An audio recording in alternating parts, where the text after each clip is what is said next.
Alrighty then, folks, welcome back once again. You know, there's been a lot of talk on the Facebook groups about how do I fix cracks in my finish on my guitar. How do I do drop fills, or, you know, how do I do it? What do you do? What's the first step? That's what this video is going to be about.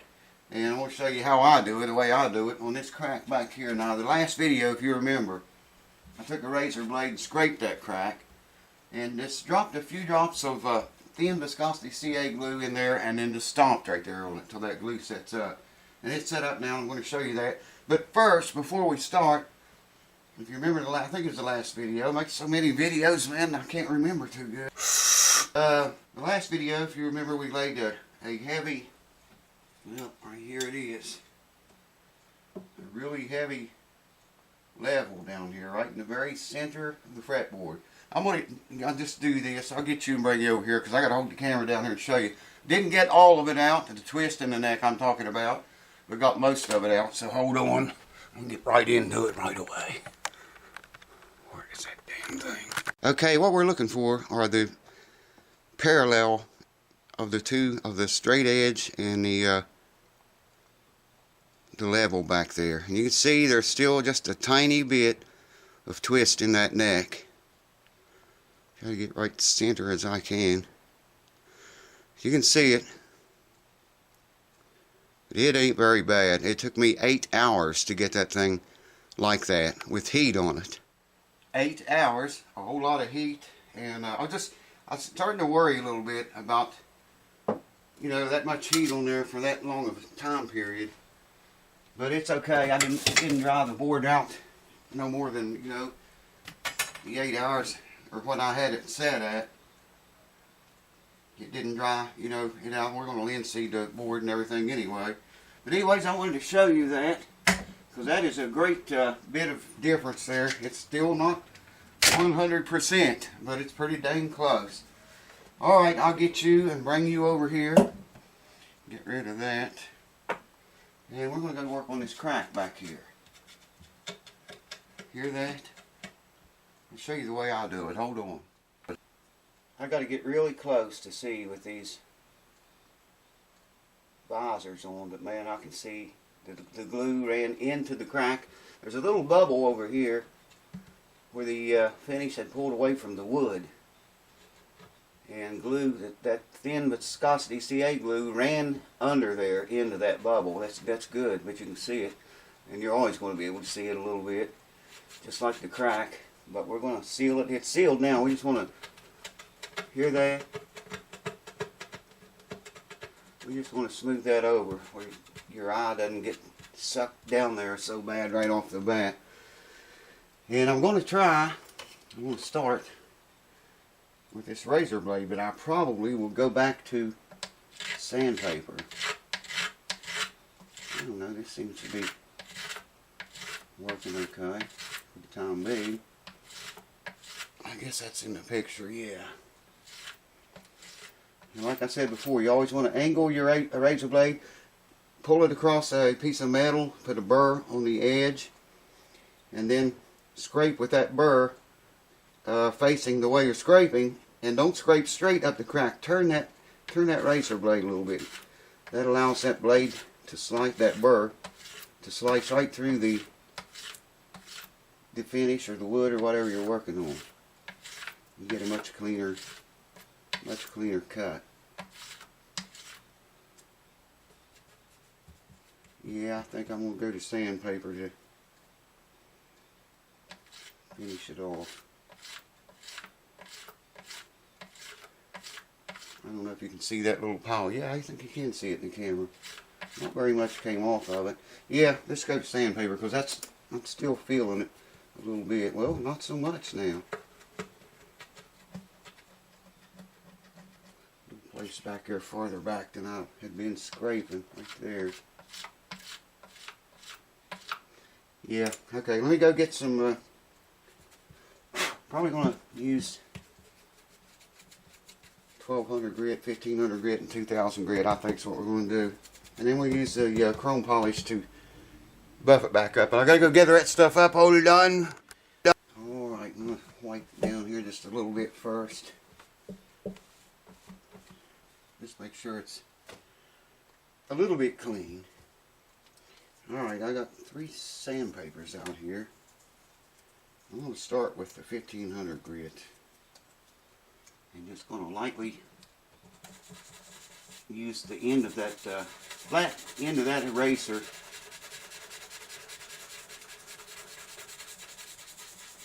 work in circular motions.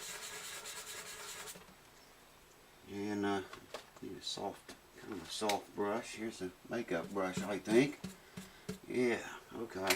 Yeah, I can see that pretty good there now. I would recommend, I'm not doing it right now, but I do. I just didn't have any ready. So much other crap going on. But I would recommend if you do this, use 3M sandpaper and let it soak in water overnight before you tackle this job. Let it set overnight and put 1 drop, you know, just a little cup of water will do it. Put in 1 drop of dishwashing soap. Like I say, I didn't do that this time. I usually do. We're sanding dry here right now. And I get down to almost where I want and switch to that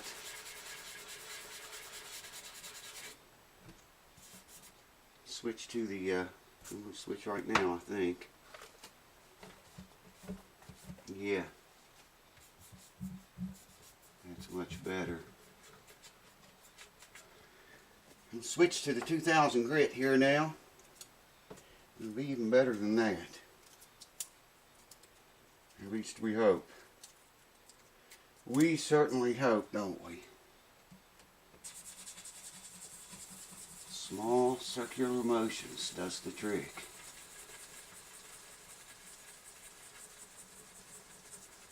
$2,000 grit. Now we'll go over it with the polish after this. I swear, man, you could use that stuff for buffing compound. You could get by with it. Now when you go over it with your a little light with the lighter sandpaper, you may want to go out a little bit bigger each time to blend that in with the. I hope you can see it. Yeah, you can see it good on the camera. Go out, you know, a little bit bigger, and if I was going up to 2500, I'd go a little bit bigger than that to blend it in with the outer work. Make it look as nice as it can look.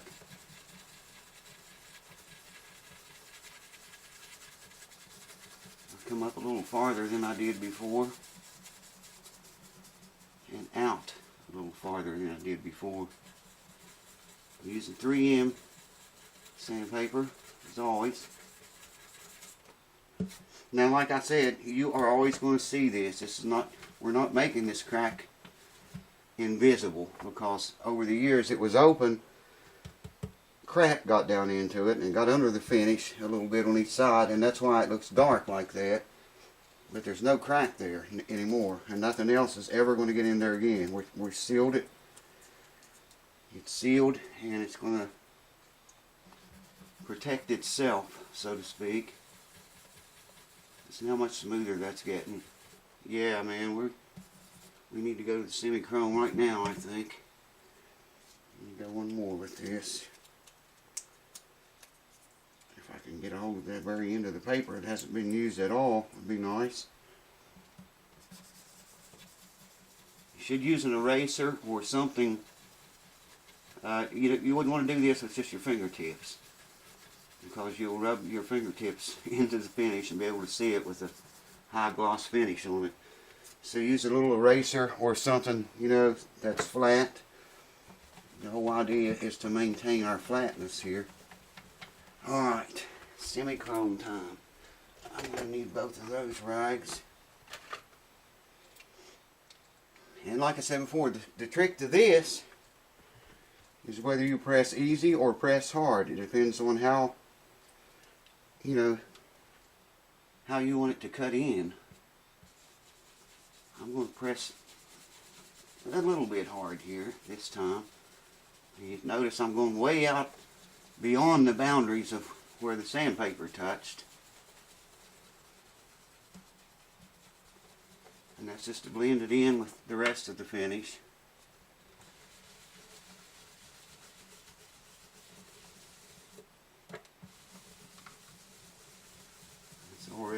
good, man.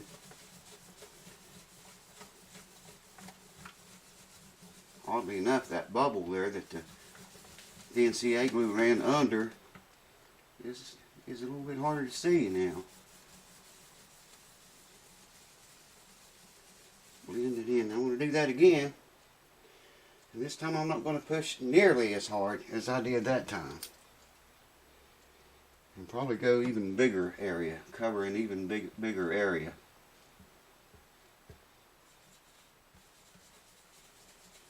I'm not pressing nearly as hard this time.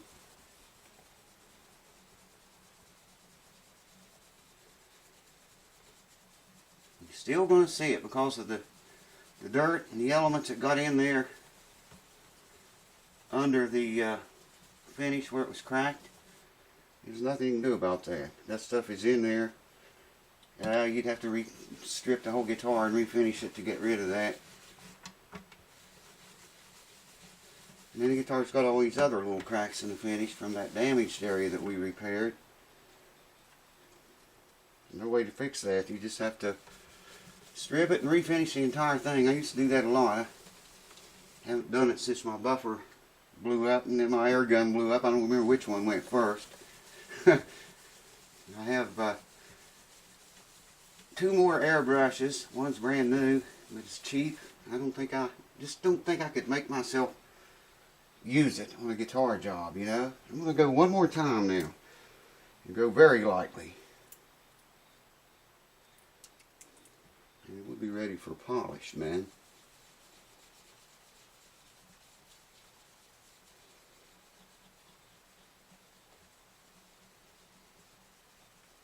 This stuff is amazing. I'm telling you, it is amazing. Now this time, I'll use a different rag to wipe it up. This rag's not so much polluted with miracle salve. Yes, sir.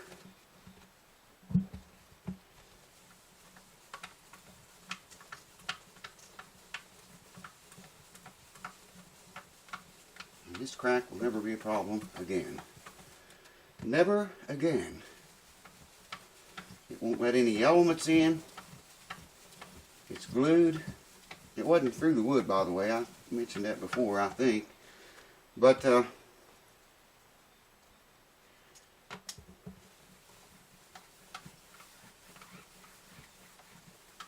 some did get in before we did this, and it's permanent. You're never going to come out. Now when I am finished with this guitar and I buff it by hand, that will look way better than it does now, but it really looks good right now. Get the light to glare on it, I can see it better. So let me get the camera, I'll bring you over here and show you. Hold on. Alright, check that out, man. Try to get in here and give you a pretty close shot of it. There it is.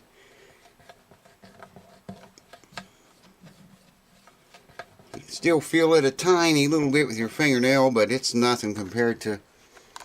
And look at that shine right across it. See what I mean? The rest of the guitar needs to be buffed too, but... And this little area right here, that's the bubble I was talking about that the CA glue went under. So that's sealed and flat, feels good, taken care of, never be a problem. Ever again, as long as the humidity is maintained on this guitar. By the way, I should mention, if you use CA glue and you ever do this, don't spray it with accelerator. That's why I had to stop on the other video. Filled it up with glue. I had to just let it dry naturally. And accelerator makes that CA glue turn white. And that doesn't look very good. I mean, you'd see it way more than you see it right now if it had turned all white. So don't use accelerator. Just CA glue, thin viscosity, let it dry. And sand it or use a razor blade. And here's the final look. They look way more better than they did with all that tarnish on there. Let's see if I can zoom in a little bit for you here. These frets are very rough. I don't know if you can see that or not. They came from Gibson factory like that, because these frets down here at the sound hole have never been played on, and as far as I know, the frets have never been dressed. Check that out, man. I can put a macro lens on and show you. Come on. This wide angle lens does not like close-ups. See those scratches and those file marks is what it is. It's the way they did it in the 70s, I guess, whenever this guitar was made. Here's the frets that were worn, that have a little bit of wear, you see. That's the 3rd. 4th is okay. 3rd, 2nd, and 1st. They're not that bad right now, but you know, it should be dressed before much longer. Next video, we're going to shave this bridge down, man, and check the crack out again. You feel nothing now. Very, very little bit.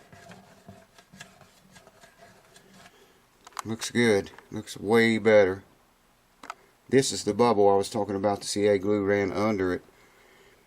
Yes, you're going to see it, but and this black stuff is just where elements, dirt and polish and crap got in there over the years. You can't get it out, but it's sealed in there now. And the crack won't get any bigger or collect any more elements. So there you go. Done pumped out another one. Woo! Boogity bop. Show this to you under this light now. Let me get up here where I can see, man. Right in there is where the crack is, I think. Right here. As you can see, it's not that noticeable now. Your eye doesn't get sucked down there to it the way it did before.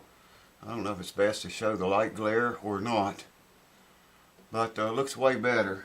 100% better. Like I say, next video we will tackle the bridge. And maybe even string this thing up on the next one. All I got to do is shave the bridge down, way down from the way it looks. And I'll have to ream these pinholes, because that always changes when you shave the bridge down. I've already made a, I'm pretty sure, I hope he told me that he wanted a tusk saddle. I hope that's what he said, because that's what I made. I'll make a bone one though if he said otherwise. But the old saddle here, it's really small, man. Very tiny. I'm not going to even fit in that bridge slot. Well, yeah, but it'll go down in there and I can't get a hold of it to pull it back out. The saddle's so small. And that's the whole idea of shaving the bridge, to expose more saddle. Okay, then we put a taller saddle in. We'll still have to take it down to get the action down. The action down to about the 10th and 12th fret is going to play like an electric guitar. At about the 12th fret or the 14th body joint fret, it's going to quickly rise because of the way this is sunk in here, and just a whole bunch of bad things. You know, the guitar needs a neck reset. I mean, you can only do so much. And this is going to be a different kind of setup than you normally see me do, because when you do this, your neck relief, I'll explain all that in the next video. Cheers, thanks for watching. See you soon. Cue ball videos coming up any day now, so watch for that. Cheers.